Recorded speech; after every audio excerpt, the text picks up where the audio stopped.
Ladies and gentlemen, you join me at the Buddh International Circuit.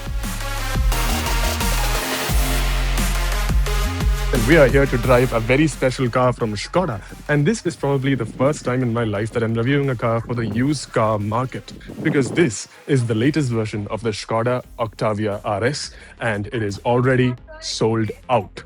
The price at the time was rupees 50 lakh, close to ex-showroom. And now if you want to buy this car, you have to convince somebody to let go of theirs. Skoda have organized their entire RS lineup in India, and we'll walk you through that a little bit. And once you do that, then you will understand that this is perhaps the most plain yet sharpest design that the Octavia RS has had through the years.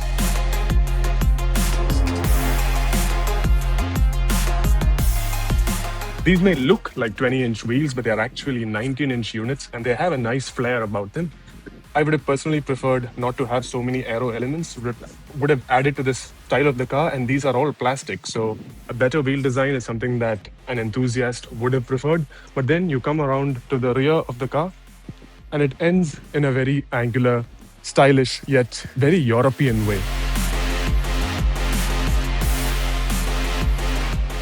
Few minutes ago, I was driving this car on the Buddh International Circuit, and of course, during driving, it is very difficult to film on this circuit. So I'm just going to mix the interior review and the driving experience together here. The interior, as you can tell, is extremely simple.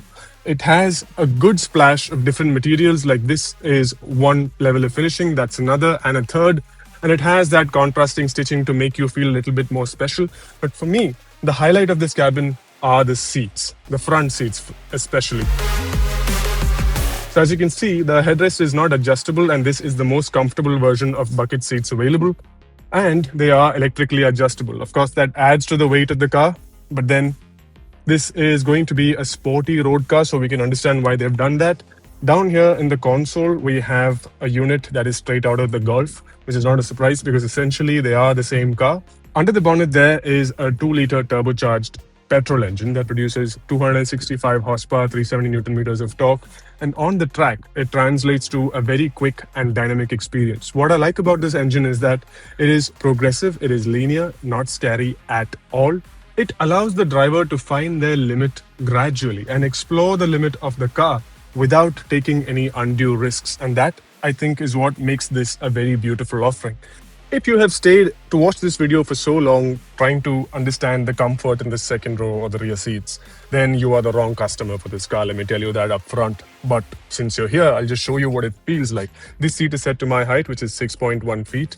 And as you can tell, I have very little under-thigh support, decent amount of legroom, decent amount of headroom, actually quite good headroom. And it's comfortable to be here, but this is not the reason why I would buy this one. Skoda could have saved some weight by not making this an electric option, but then it is. And what we get is a little bit of compromise on the sporty side for excellent practicality. There may be many among you in the comments who feel that this is not the sharpest looking or the meanest looking car in the RS range. And personally, I agree with you guys, it is not. But what it is beyond doubt is that it is the most powerful RS yet. And that 2-liter engine right now, Golf owners are telling us that they are unable to do any ECU tuning because the ECU is locked. But how long it will stay locked, we don't know. So it is exciting to see how tuners will build this up to make it better than it already is.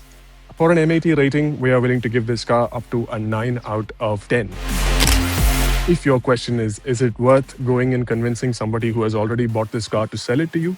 We would say definitely. But should you pay more than the asking price? Well, most definitely not. If you get it at anything close to 45 lakhs or below, I think it's a decent buy. But there's no need to pay any more than that. There it is. That's all you need to know about the Octavia RS. If you feel we haven't told you something, do ask us. This is Joshua Varghese signing off for MAT.